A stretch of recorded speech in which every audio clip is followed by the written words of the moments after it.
This time on the Iron Empire, I answer all of your questions. But first, I need to tell you all about my new merch.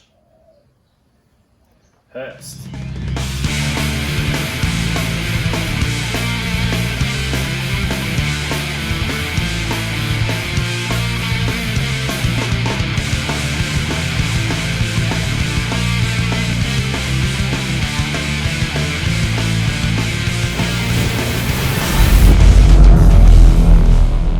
G'day guys, and welcome to this week's episode of the Iron Empire. This is a follow-up video from last week. This is the A to your Q's. So I'm going to give you the answers to everyone's questions that have commented in last week's video, and in no particular order, and I'll do my best to get to everyone and answer them as thoroughly but quickly that this isn't just a long-winded, boring video.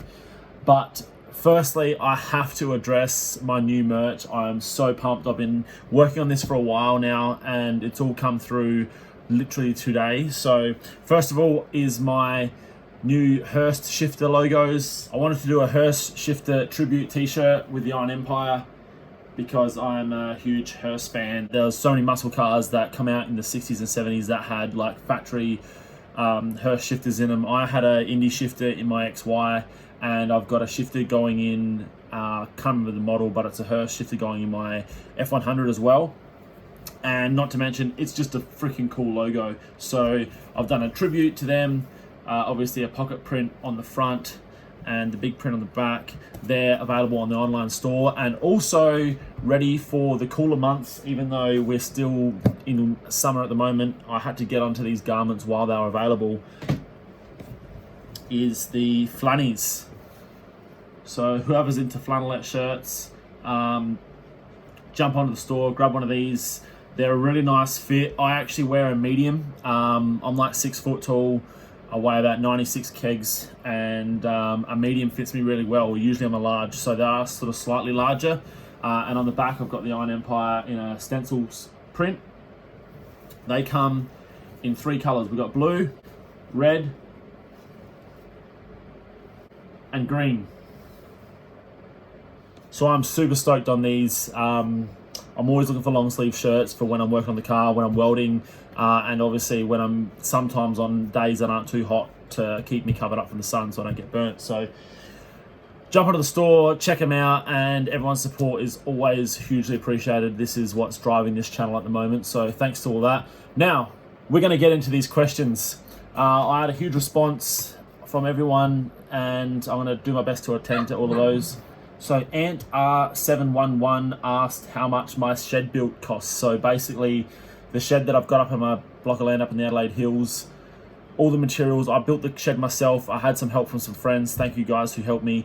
I basically built the shed and all the concreting and all the roller doors, everything up about 20 to 25 grand. Probably wouldn't want to do it again, but definitely saved me a lot of money. Matthew Kirkpatrick asked my VH202, should I put a 253 or work the 202? So I'm no Holden guru. V8 always sounds better, let's be honest. I would probably throw on some go fast parts, like maybe some cheap like secondhand extractors and maybe a Harley, and then slowly accumulate some 253 parts and do everything on the cheap and then do the swap over, rather than going out and buying everything in a hurry, because that's when you overpay and that's when cars will cost you money. Kim Verrill asked, who does your trim work? I've used a few people in the past. Brenton Pike, a good mate of mine, has done the trim in a couple of my cars, like the XA Ute, also my little Datsun Ute as well. Peter Bray out at Light Pass, he done all the trim in my Dodge, the Doom Sled. He will probably do the rest of that because he's already begun the project. And I'm also using Steve from Stitches and Sound down at Semaphore. He's a top bloke, and he's been helping me out with some roof linings, and he's going to be doing some stuff for me coming up in the future. James Wood asked, would you be interested in a WA meets SA car cruise near the border? This is a long message, but yes, I would 100% be keen on that. How many people from WA are going to be interested to drive all the way to SA?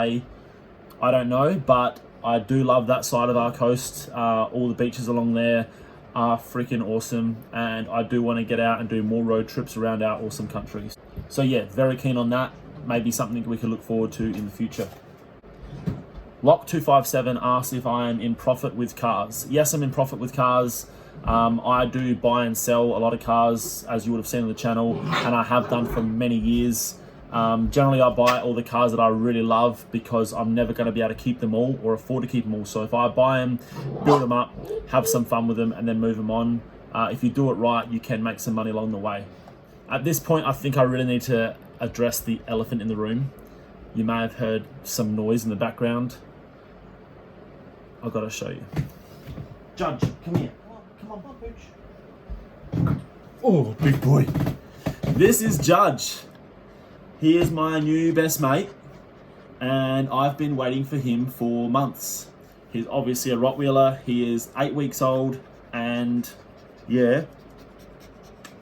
And unfortunately, my last boy, Terra, passed away nearly 2 years ago. He was also a Rottie. He was the biggest part of my life, and it was gutting when we lost him, obviously. But yeah, it's been 2 years, and it was definitely time for another little boy in our lives. So this is little Judge. You will see absolutely plenty of him in the future. All right.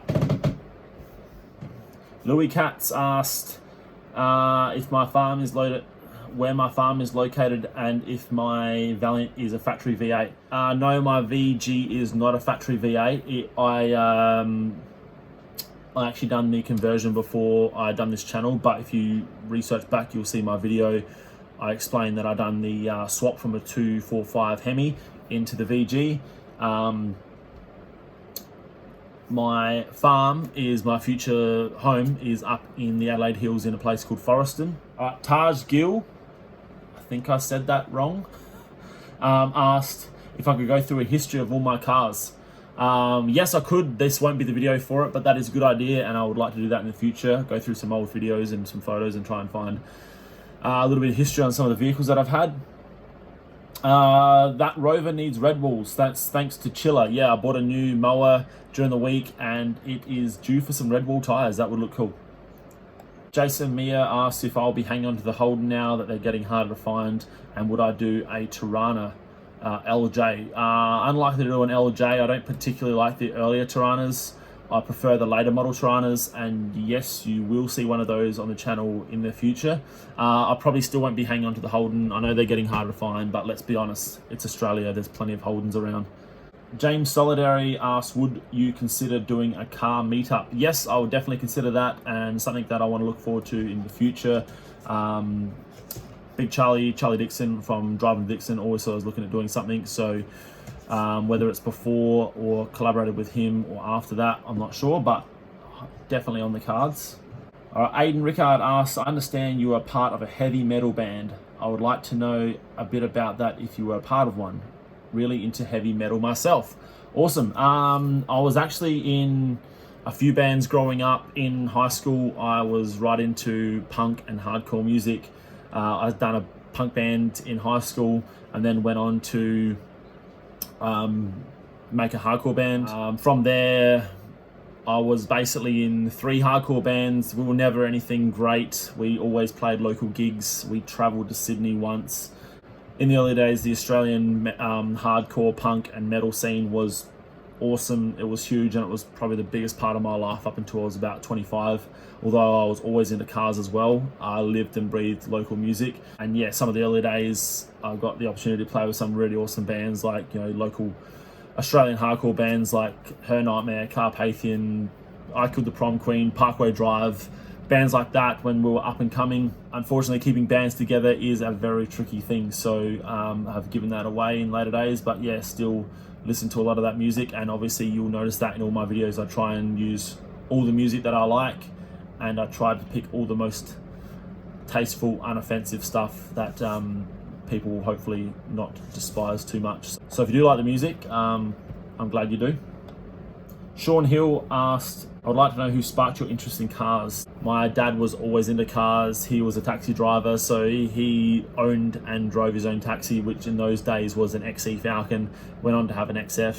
He was always out there maintaining it and cleaning it, and he was always in the shed tinkering and working on his car. So yeah, since I was literally could walk, I was out in the shed following my dad around, rubbing grease on my hands, wanting to get a part of it. So I've gone on to do pretty much everything and anything I can with cars, but Dad sort of lost a bit of interest in his older age, but still very much a car rev head himself. Seb Mano. Seb, he's my VL man. He sorted me out with all the VL parts. Actually, you know what? I don't actually know his last name, but I'm assuming it is Seb. He helped me with a lot of VL parts when I was doing my VL project, which is still parked out front. So thanks, Seb. He asked can you explain your tattoos to us and what do they mean?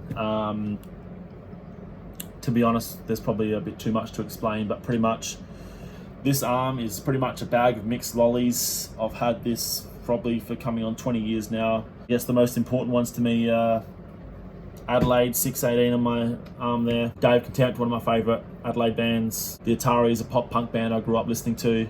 The X on my elbow stands for straight edge. Sacred Heart with family on it. This arm is just pretty much a oriental piece. I just like the look of it. Mum and Dad on the back of my neck and drug free on my leg.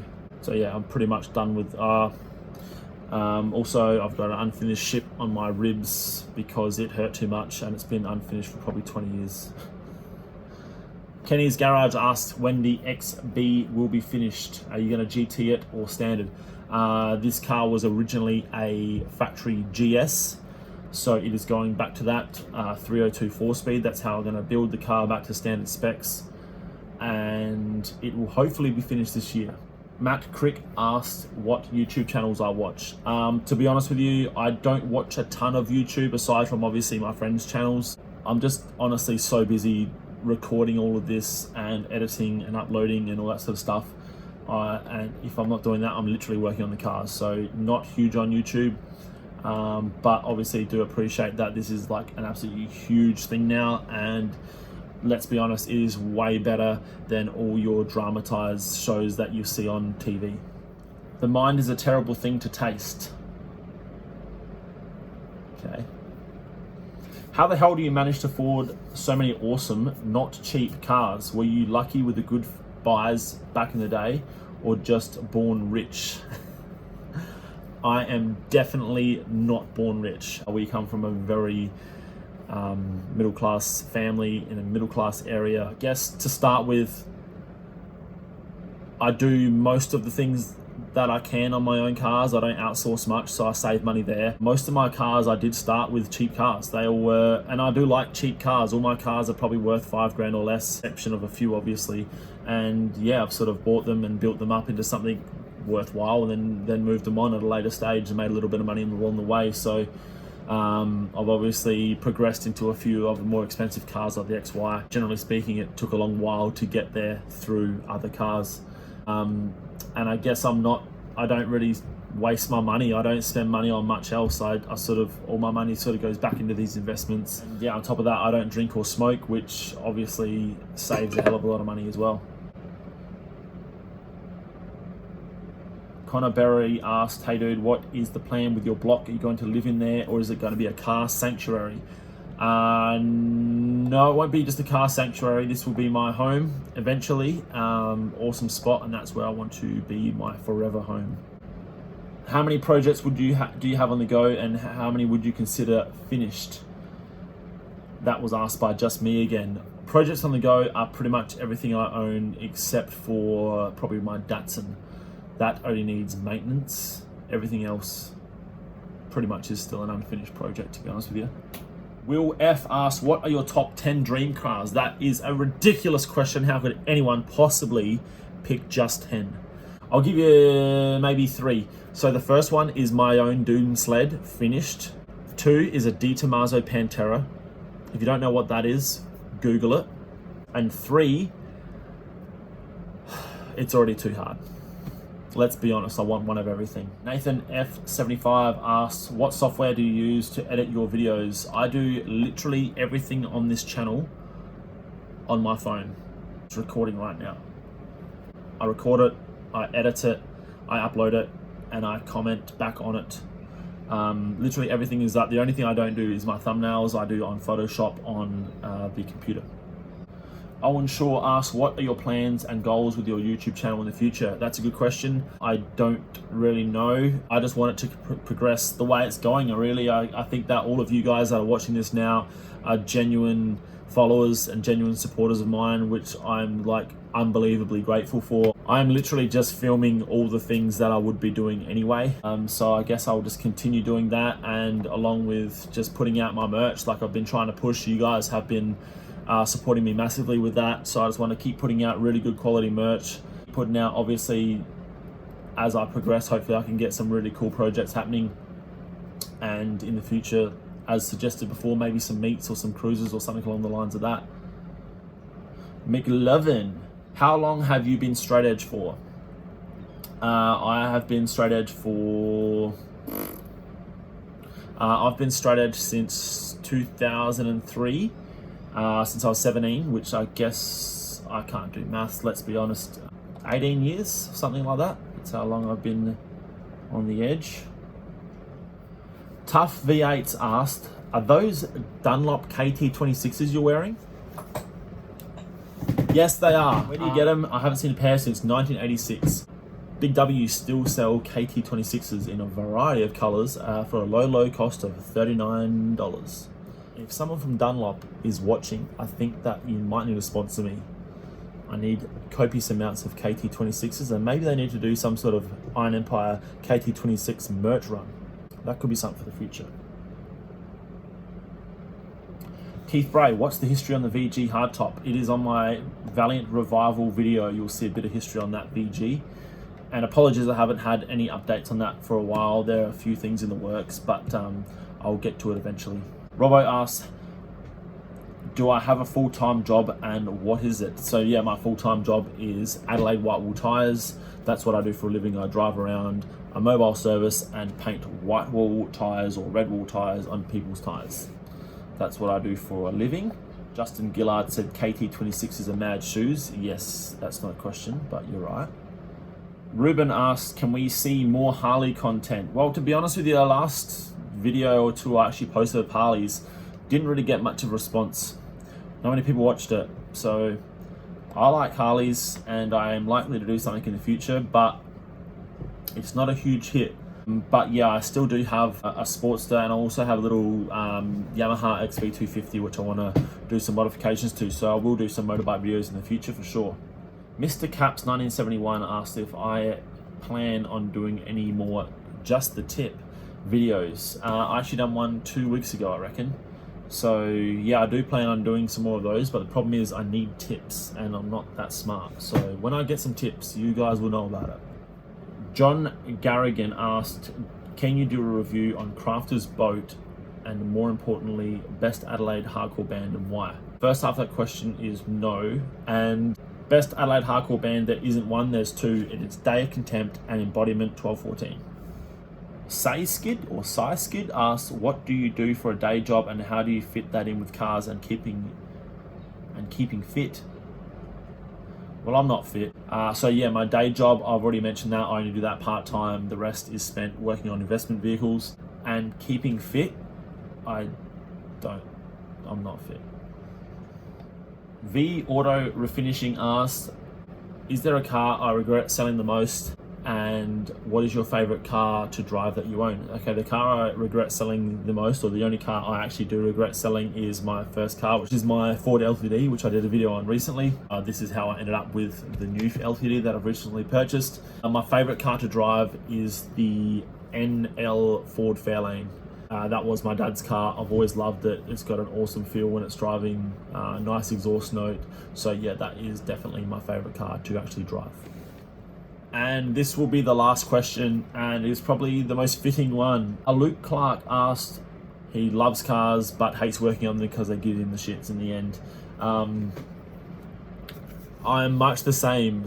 I love cars and I love the final result of the car, but at times it is an absolute nightmare and I lose motivation. Hence why I have like 100 projects on the go at once, because I'll get the bug to do something and then the wheels fall off and I have to start something new. The best thing that I've found is literally watching things like this my go-to things are a lot of Motor Trend stuff, like your Hot Rod Garage, Roadkill Garage, things like that. I often will work on a car until it gives me the absolute shits, and then I'll come in, have some dinner, watch an episode, and then all of a sudden I'm motivated again. I get out in the shed and then do a few more hours. Along with that and getting out to a local car show, I guarantee if you go to a Coffee and Cars on a Sunday morning, you're going to want to go home, work on your car. Nothing gets me more motivated than seeing sick cars out at meets and looking at it going, I'm jealous as anything to see this guy cruising his car. No matter how good or bad it is, he's out there loving it. And it makes me want to go and get mine on the road. So that's the best thing for motivation. Patience I lack, but I make up for that with motivation. So that will do for the Q&A episodes of the Iron Empire. Hopefully it hasn't been too long-winded for you all, and thank you for asking those questions. For anyone who I didn't get to, are usually about vehicles that you will be seeing on the channel very soon. So if you ask me anything specifically about cars, you will see that on an upcoming episode of the Iron Empire. And if you like any of the new merch, please jump onto the store, go grab a Hurst shifter tee, grab a flanny ready for the cooler months coming up. And I will see you all on an upcoming episode of the Iron Empire.